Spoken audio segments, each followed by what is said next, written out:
அனைவருக்கும் வணக்கம். நீங்கள் கேட்டுக்கொண்டு இருப்பது படித்ததில் பிடித்தது தமிழ் சிறுகதைகள். இன்று நீங்கள் கேட்கப் போவது திரு புதுமைப்பித்தன் அவர்கள் எழுதிய செல்லம்மாள். செல்லம்மாளுக்கு அப்பொழுதுதான் மூச்சு ஒடுங்கியது, நாடியும் அடங்கியது. செல்லம்மாள் பெயரற்ற வெற்றுடம்பானாள். அதாவது பதியின் முன்னிலையிலே உற்றார் உறவினருக்கு 500-600 மைல் தூரத்திலே பட்டணத்து தனிமையிலே மாண்டு போனான். நெற்றியில் வியர்வை ஆறாக பொழிந்து கொண்டிருந்த பிரம்மநாயகம் பிள்ளை கையில் இருந்த தவிட்டு முடிப்பை சற்று எட்ட வைத்துவிட்டு செல்லம்மாளாக இருந்த அந்த உடம்பை பார்த்து கொண்டிருந்தார்.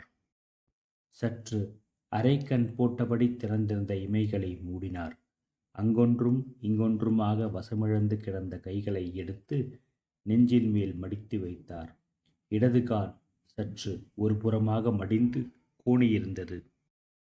அதை நிமிர்த்தி 2 கால்களையும் சேர்த்து வைத்து கடத்தினார். வாயுதழ் சற்று திறந்திருந்தது. அதையும் மூடினார்.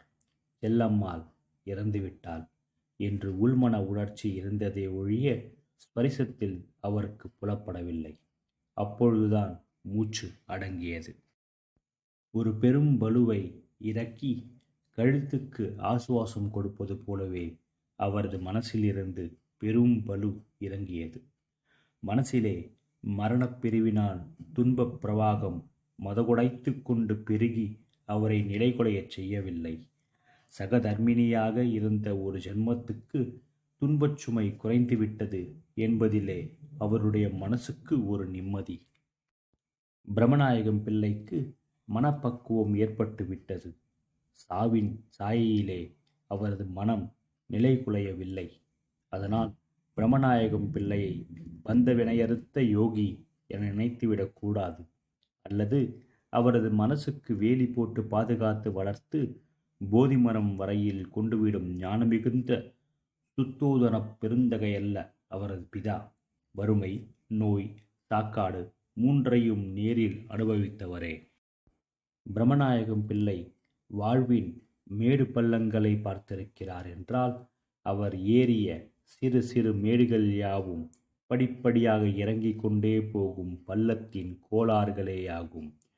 வாழ்வு என்ற ஒரு அனுபவம் அவருக்கு ஏற்படும்போது அவர் மேட்டிலிருந்துதான் புறப்பட்டார். குடும்பத்தின் சகல செலவுகளுக்கும் வருஷந்தோறும் வருமானம் அளிக்கும் நிலப்புலன்களை பங்கிட்டால் பட்டினி கிடக்காமல் பார்த்து கொள்ளக்கூடிய அளவு துண்டுகளாக பாகப்படுத்துவதை அவசியமாக்கும் அளவுக்கு வம்ச விருத்தி உடையவர் பிரம்மநாயகம் பிள்ளையின் பிதா. பிரம்மநாயகம் பிள்ளை 4வது குழந்தை. சிறு வயசில் படிப்பில் சற்று சூடிகையாக இருந்ததால் மற்றவர்களுக்கு கையெழுத்து வாசிக்கும் வரையில் கை காட்டிவிட்டு அவரை படிப்பித்தார் அவர் தகப்பனார். அவருக்கு இருந்த பொருள் வசதி மகன் ஊரை விட்டு 500-600 மைல் எட்டி வந்தும் பட்டினி கிடக்காமல் மட்டும் பார்த்து கொள்ளக்கூடிய அளவுக்கே கல்வி வசதி அளித்தது.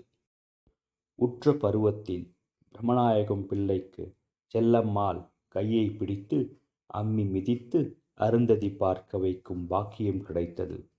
பிரம்மநாயகம் பிள்ளையின் தகப்பனார் காலமானார். சொத்து பாகமாயிற்று.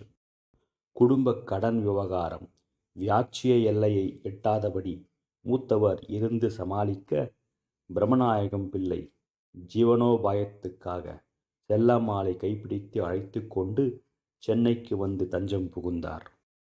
சென்னை அவருக்கு நிம்மதியற்ற வாழ்வை கொடுத்து அக்னி பரீட்சை செய்தது.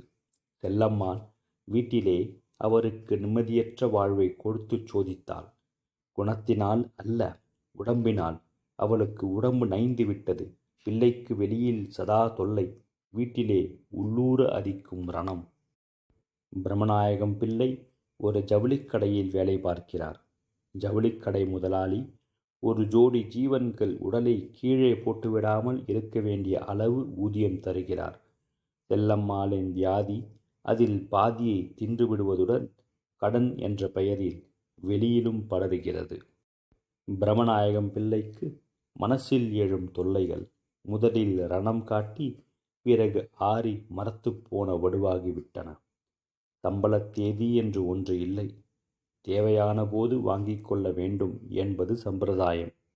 அதாவது தேவையை முன்கூட்டி எதிர்பார்த்து அதற்காக முதலாளியின் மனசை பக்குவமடையச் செய்து பிறகு தினசரி இடைவிடாமல் கேட்டு கேட்டு வழக்கம்போல இன்றும் கிடைக்காது என்ற மன ஓய்ச்சலுடன் கேட்கும்போது நிதானத்தை குலைக்கும்படியாக அவர் கொடுத்து விடுவதை பெற்றுக்கொண்டு வீடு திரும்புவதே அவர் வேலை பார்க்கும் ஸ்தாபனத்தின் வளமுறை. இப்படியாக மாதம் முழுவதும் தவணை வாரியாக தேவைகளை பிரித்து ஒரு காரியத்துக்காக எதிர்பார்த்த தொகையை அத்தியாவசியமாக முளைத்த வேறு ஒன்றுக்காக செலவழித்துவிட்டு பாம்பு தன் வாலை தானே விழுங்க முயலும் சாதுரியத்துடன் பிரம்மநாயகம் பிள்ளை தமது வாழ்வின் ஜீவனோபாய வசதிகளை தேவை என்ற எல்லை காண முடியாத பாலைவனத்தை பாசனம் செய்ய தவணை என்ற வடிகால்களை உபயோகிக்கிறார். செல்லம்மாளுக்கு உடம்பு இற்று போயிற்று.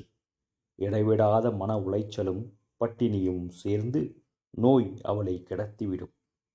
காலையில் கண்ட ஆரோக்கியம் மாலையில் அஸ்தமித்துவிடும். இதை முன்னிட்டும் சிக்கனத்தை உத்தேசித்தும் பிரம்மநாயகம் பிள்ளை நகரின் எல்லை கடந்து சற்று கலகலப்பு குறைவாக உள்ள மின்சார வசதி இல்லாத இடத்தில் வசித்து வந்தார். அதிகாலையில் பசியை ஆற்றிக்கொண்டு கை பொட்டணத்துடன் கால்நடையாகவே புறப்பட்டு தமது வயிற்றுப் பிழைப்பின் நிலைகளத்துக்கு வந்து விடுவார். பிறகு அங்கிருந்து நன்றாக இருட்டி செயலுள்ளவர்கள் சாப்பிட்டு களைப்பாரும் தருணத்தில் வீட்டு நடையை மிதிப்பார். செல்லம்மாள் அன்றை பொழுதை கழித்த நிலைதான் அவரது சாப்பாட்டுக்கு மூலாதார வசதி.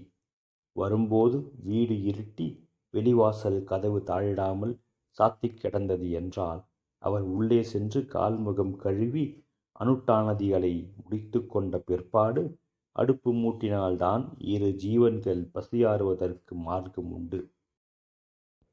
அவர் வீடு அடையும் தருணத்தில் அந்த பிராந்தியத்து கடைகள் யாவும் மூடிக்கிடக்குமாகையால் வீட்டில் உள்ளதை வைத்துதான் கழிக்க வேண்டும்.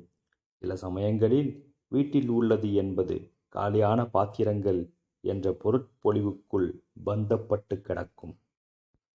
அச்சமயங்களிலும் பிள்ளையவர்களின் நிதானம் குலைந்து விடாது. வெந்நீர் வைத்தாவது மனைவிக்கு கொடுப்பார். இப்படியாக பிரம்மநாயகம் பிள்ளை சென்னையில் 10 வருஷங்களையும் கழித்து விட்டார். அவருக்கு ஒவ்வொரு சமயங்களில் ஊருக்கு போய்விடுவோமா என்ற துணிச்சலான நினைவு தோன்றுவதும் உண்டு. ஆனால் அடுத்த நிமிஷம் சக்தியின்மை மனசில் ஆழ்ந்த ஏமாற்றத்தை கைப்பை தரையிட்டுவிடும். மேலும் அங்கு எப்படியெல்லாம் இருக்குமோ என்ற பயம் அவருடைய மனசை விரட்டியது. சங்கடங்களை நிவர்த்தி கொள்ளும் மார்க்கங்களை பற்றி அவர் அதோ கிடத்தியிருக்கிறதே அந்த சடலத்துடன் அதில் மூச்சு ஓடிக்கொண்டு பேசாத சில சமயங்களில் உல்லாசமாக ஊருக்கு போய்விடுவதில் உள்ள சுகங்களை பற்றி பேசியதும் உண்டு. செல்லம்மாள் வறண்ட உதடுகளில் சில சமயம் உற்சாக மிகுதியால் கழுக்கென்று சிரித்து வெடிப்பு உண்டு பண்ணிக்கொள்வாள். ஊர் பேச்சு தற்சமயம் பிரச்சனைகளை மறப்பதற்கு சௌகரியமாக போதை தரும் கஞ்சா மருந்தாகவே அந்த தம்பதிகளுக்கு உபயோகப்பட்டு வந்தது. மீண்டும் சந்திப்போம். நன்றி, வணக்கம்.